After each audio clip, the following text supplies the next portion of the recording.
Can you comment on the difference between adrenal crisis and adrenal fatigue?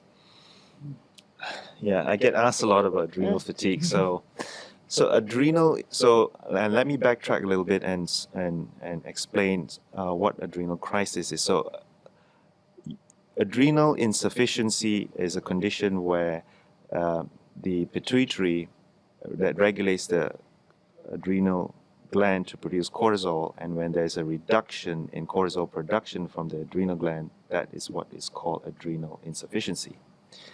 And adrenal insufficiency generally means there's an insufficient amount of cortisol production to meet the body's demands as you go through day-to-day daily living.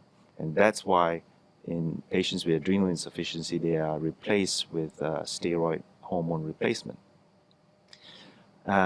Adrenal crisis is a more severe form of adrenal insufficiency. That's when you become very, very severely insufficient of adrenal hormone cortisol production, and that can cause problems and is potentially life-threatening because your cortisol levels are very, very low, and your body at that point in time really needs it, and the production is very, very low, and so the supply and demand is huge.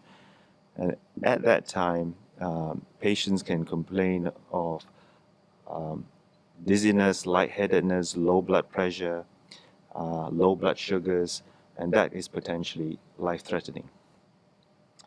Adrenal fatigue is a term that is bandied around a lot, but there are studies that have looked at the validity of adrenal fatigue, and essentially the adrenals do not fatigue. Okay, so there's no such thing as adrenal fatigue, and the adrenals can either produce cortisol or it can produce insufficient amounts of cortisol, but it's not like a muscle where you vigorously exercise it gets fatigued.